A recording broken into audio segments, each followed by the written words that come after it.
the largest independent, private, predominantly African-American school in the nation, servicing students. Come on, give it up. They serve students primarily from preschool all the way through 8th grade. She also serves as an adjunct professor at Texas Southern University in child development.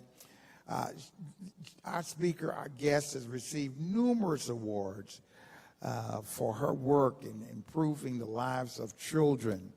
One of those, not too long ago, was the Pinnacle Award, which she received from our Greater Houston Black Chamber for those awards are given to African American business achievement. The Imani School has received national and international recognition for its success in developing self-confidence, Christian values, and academic excellence in African American children.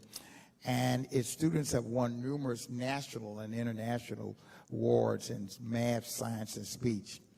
I want you to give a First Met welcome, a hearty welcome to this educator, this Christian woman, this trailblazer. I present to you none other than Patricia Hogan Williams.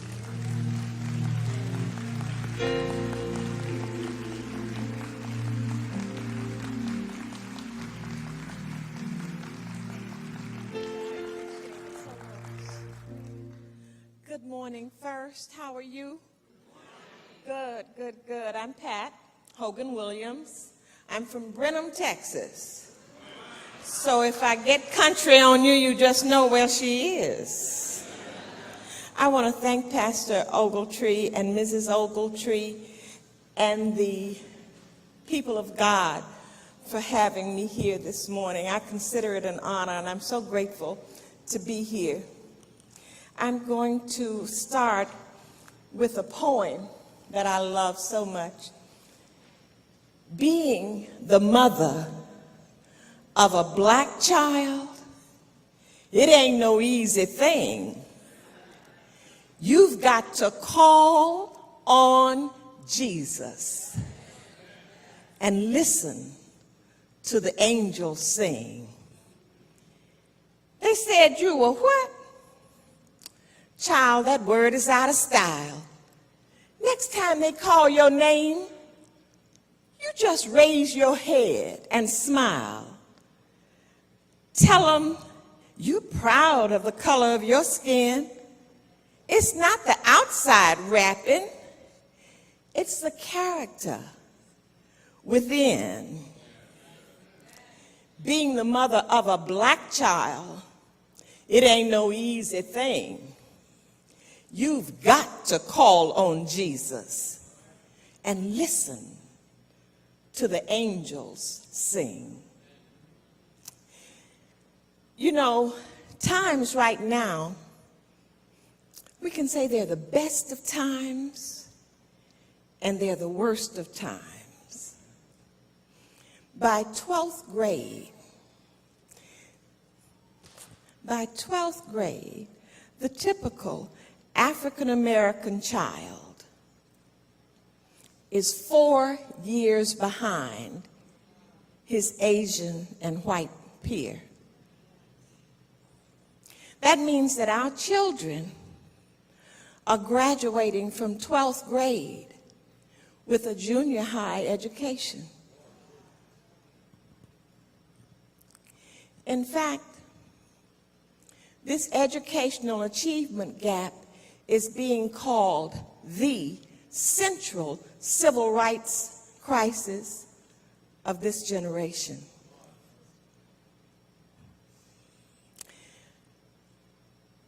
There was a study done in New Orleans, the largest study that has been done on the city of New Orleans in the public schools, and they found that 8 out of 10 African-American parents believe that their children are going to college, but only 4 out of 10 teachers believe that they were going to college. Now, why is that important? Because what we know about children is that children live up to or down to your expectations. Think about it from a teacher's perspective. If you believe you're educating future astronauts, you teach one way. If you believe, on the other hand, that you got the school to prison pipeline in your class,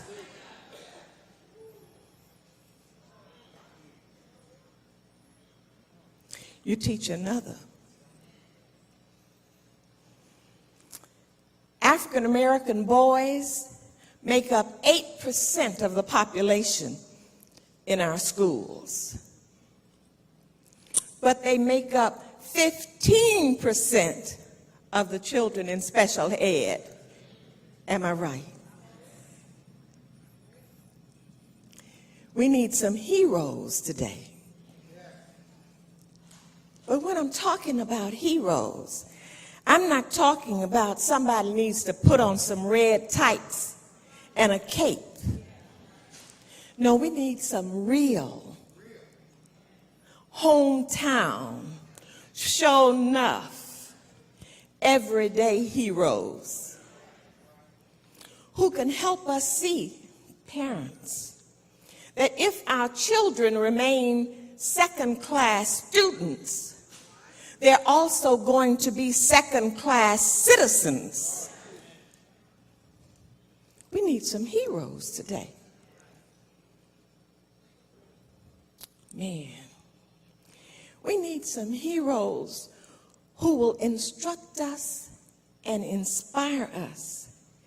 We need some heroes who will help us understand that God has already given us everything that we need to be the change that we require. We already have it. But we have to utilize the power that God has given us. Well, Pat, where are we going to find these heroes? Well, I'm glad you asked. We must be our children's heroes. We have to be the heroes. Well, you say, well, I don't know how to be no hero. I am not a teacher, and I don't know how to be a hero. But I would say to you, ladies, when you buy that new dress and you want to know how to take care of it, when you buy that new camera and you can't quite figure out how to do it, when you buy your new computer and you say, oh, now this gadget, I don't know what to do with this. What's the best advice? Read the manufacturer's instructions. We got to read the manufacturer's instructions. When we don't know what to do with our children, we have to read the manufacturer's instructions. God has already given us everything we need.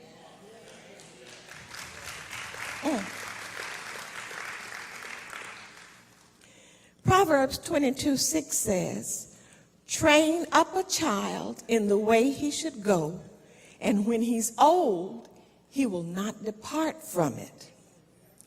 Train him up in the way he should go. Not train him up and let him go. Not train him up and give him your cell phone and watch him go. It said it's our responsibility to train up a child in the way he should go. We got to accept some responsibility. We have to be our children's heroes. We have to teach him the hard truths about what it takes to make it in this world. We have to teach him the hard truths about what it takes to get ahead. We have to teach our children to honor thy mother and thy father, so that the days will be long in the land which the Lord thy God has given thee. Now you notice that it didn't say, honor your mother and father if they deserve it. It didn't say if he deserves it, ladies. It said that we have to teach our children to honor their mother and their father, not for the mother and the father, but so that the child's days may be long on the land.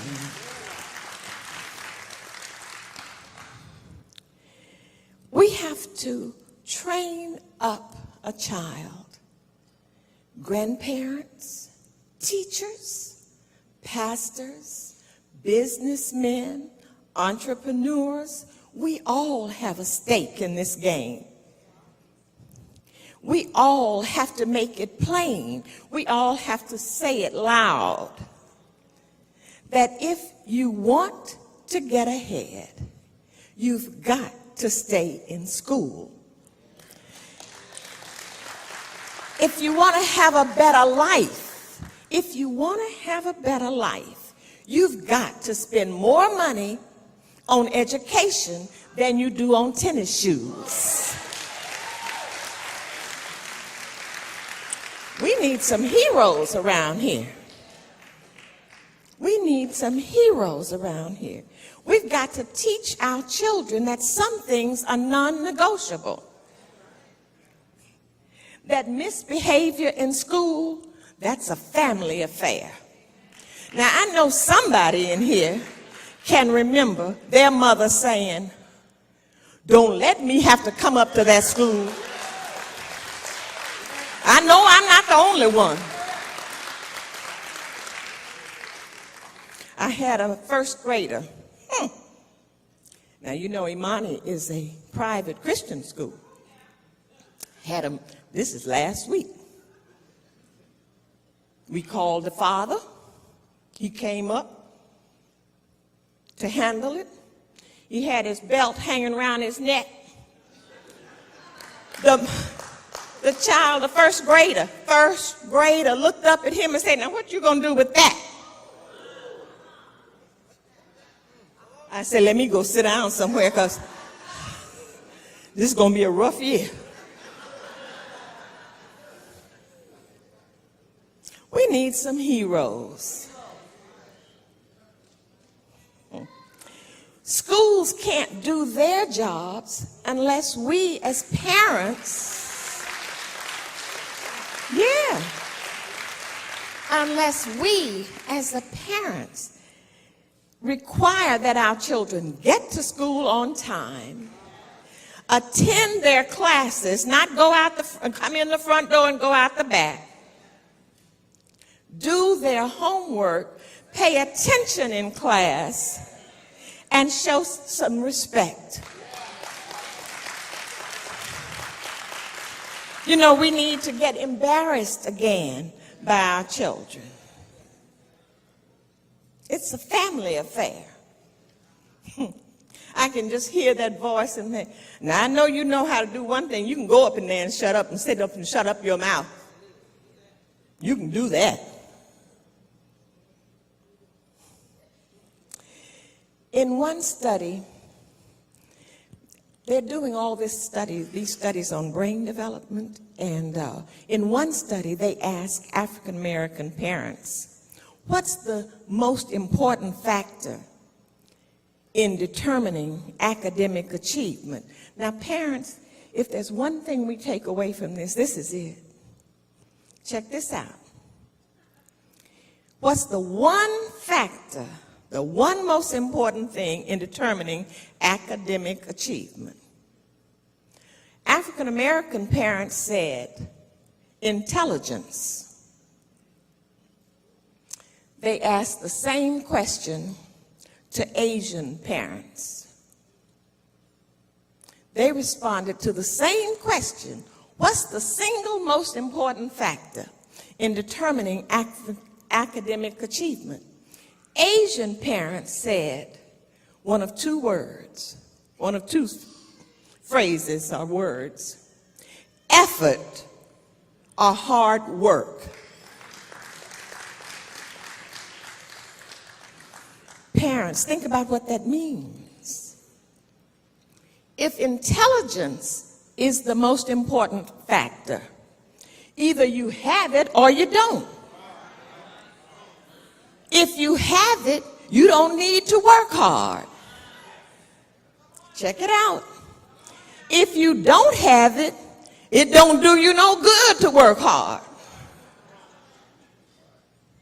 But Asian parents say, oh no, it's not intelligence, it's work.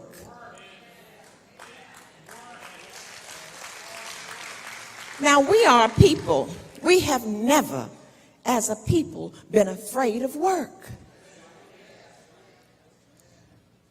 Our parents, well, you know, I told you I'm from Brenham, but I remember our parents working all day in someone else's house and coming home and sweeping the dirt. I didn't say raking the yard, I said sweeping the dirt. See, sometimes we didn't have grass, just sweep the dirt. We weren't afraid of work. We've got to teach our children that the only thing that the world owes them is an opportunity. We've got to prepare them.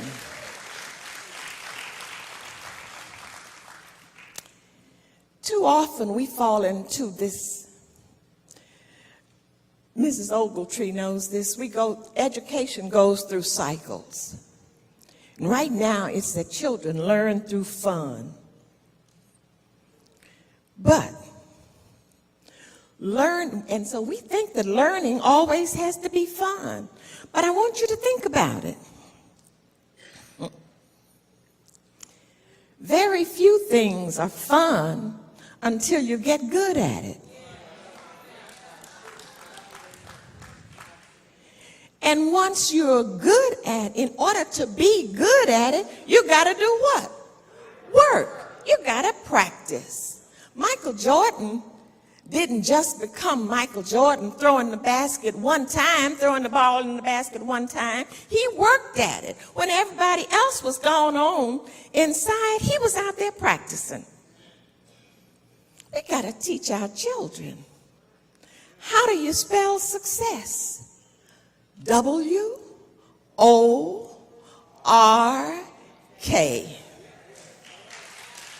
That's what we owe to our children.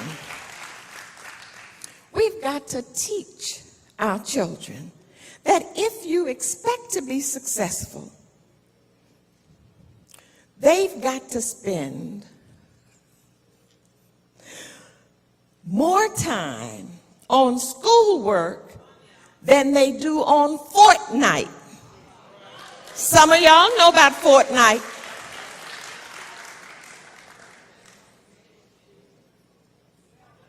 We got to understand, what does it take? And mothers, you can't cave in. Dads, you can't cave in because they say, but everybody has one. Everybody else is doing it. You're the meanest mom in town. When you feel yourself getting weak, oh, Lord have mercy. I remember, honey, people bringing, what is that? iPhone 10s. They can't read, but they got an iPhone 10.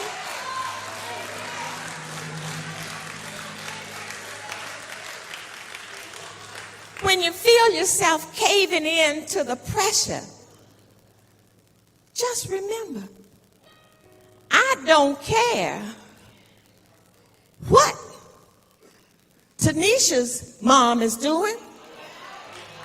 I don't have nothing to do with Bobby's house. But as for me and my house, we're going to follow the manufacturer's instructions.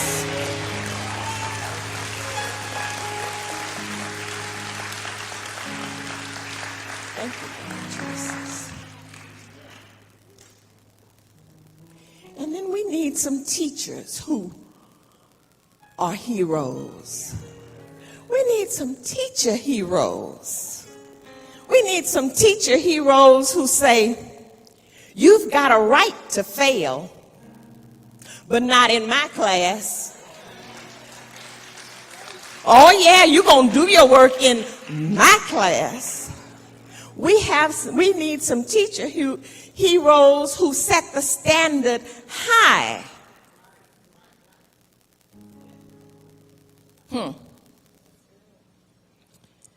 You see, we can pay teachers to teach, but we can't pay teachers to care. We have to care. We have to be there looking on guard. We have to teach our children. Heroes, we need you. We need you to tell our children that they can be cool and smart. We got to tell our children that being smart is not acting white. That's a trick of the devil.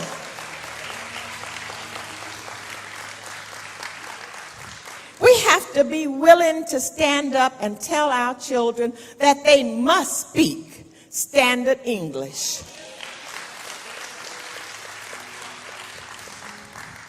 Anybody who hopes to be successful in this society must speak standard English.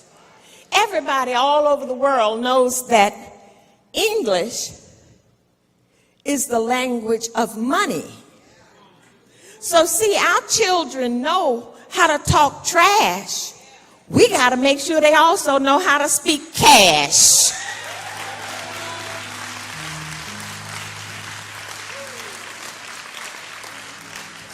Kind of goes kind of like this. Yo, dog, what's up? And I want your children to say, good afternoon. I'm doing fine today. How are you? Man, what's wrong with you? You acting like you think you white, talking all that funny talk. I'm not speaking funny. I'm speaking cash.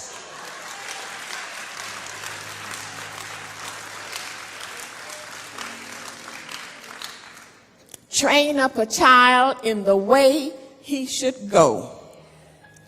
We have to love our children enough to tell them the truth. We have to go back, read the manufacturer's instructions. Give you another one, he says. He who spares the rod hates his son, but he who loves his son disciplines him. Foolishness. I know my children hate this scripture. Probably they heard it so many times. Foolishness is bound in the heart of a child, but the rod of correction drives it far from him.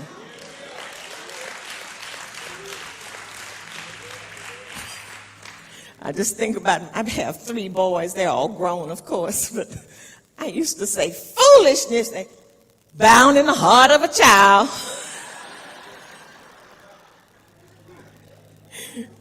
Now, I'm not saying that we're going to beat our children. That's not what it means. Discipline comes from the word disciple. And a disciple wasn't beaten into submission.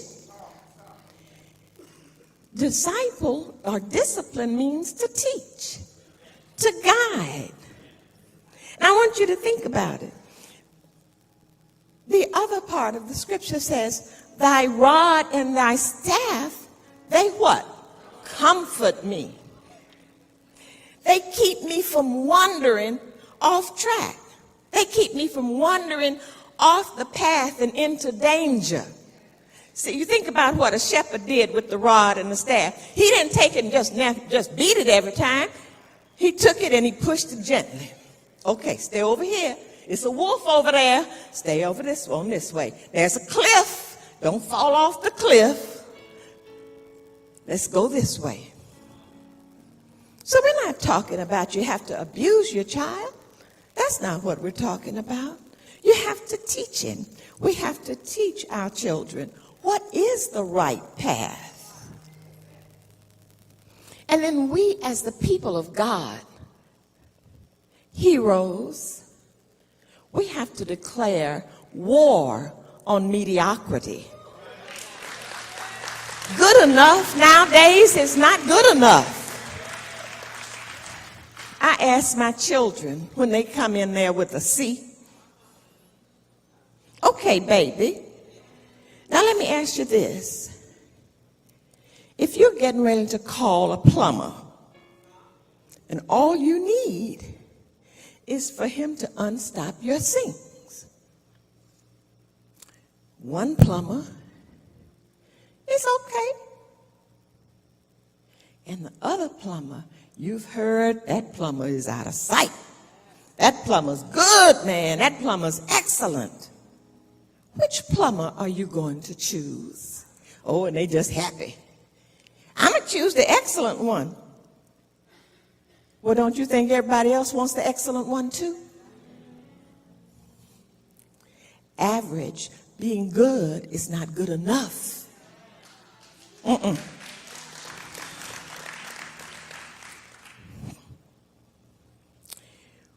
With that, we have the responsibility.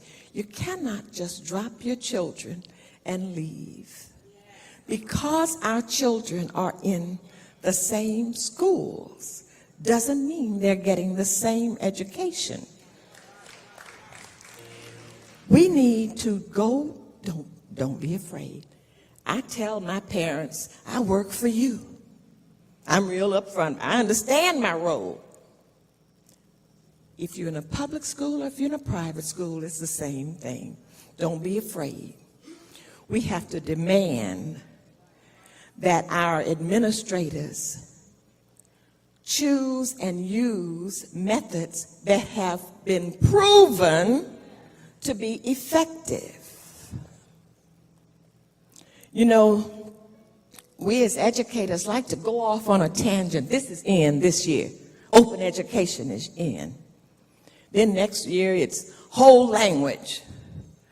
Then it's this, and now it's SEL, social emotional learning is in. We have to demand that our teachers use methods that are proven effective. We don't, every year they tell us how many billions of dollars are being spent on education. But 50 billion times zero is what? Zero. If it's not yielding results. You have the right to demand. I want to see the results. No more excuses. When I get a teacher who tells me, Miss Williams, he doesn't even know this, and he doesn't know that, and Miss Williams, he can't even, I said, oh, baby, if he'd known all that, I'd have hired him. They don't like that too much, but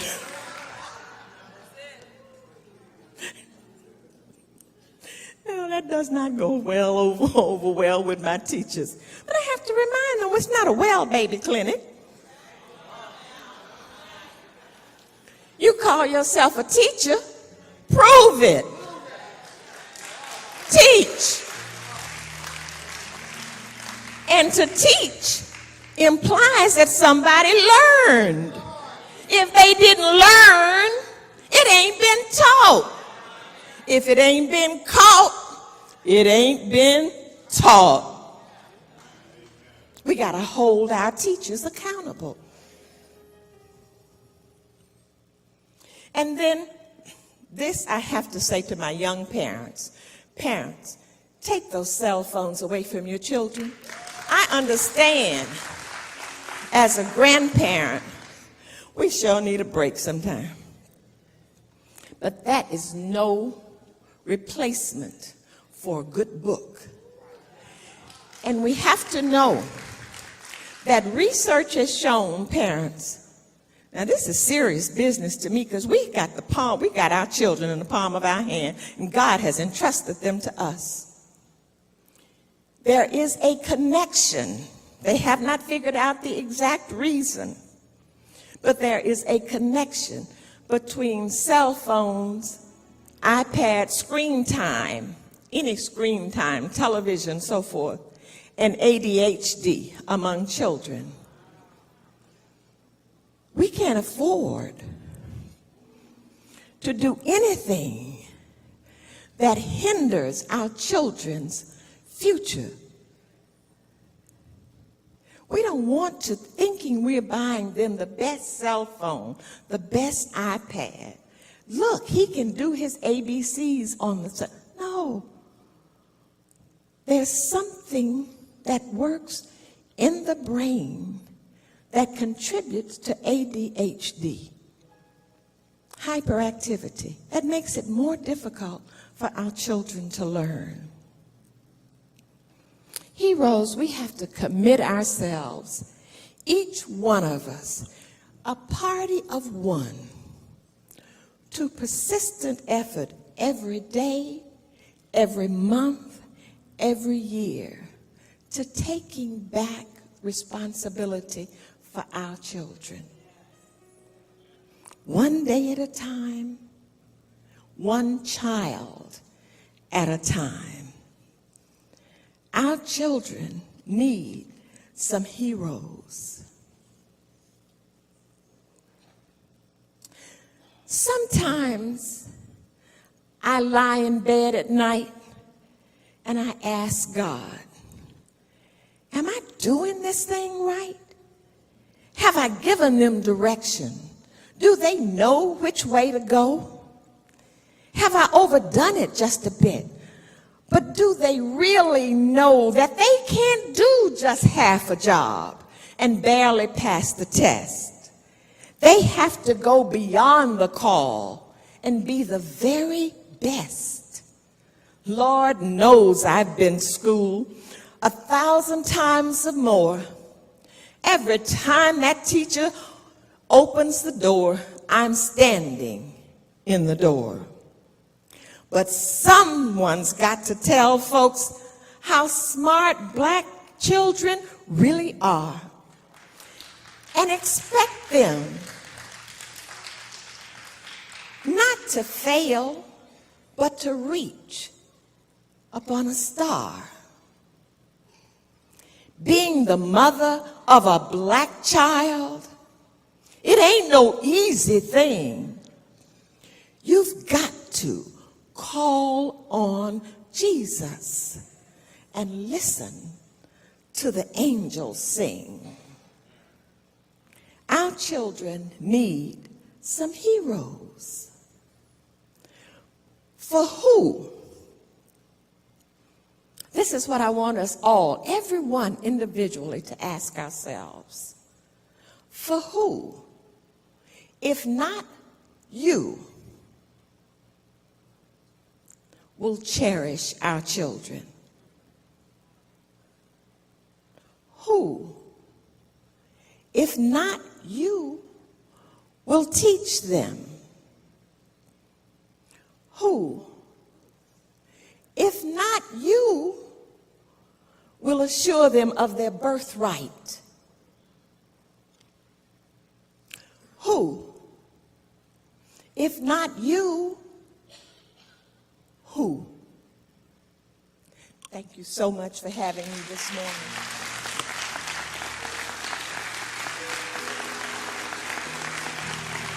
Thank you so much.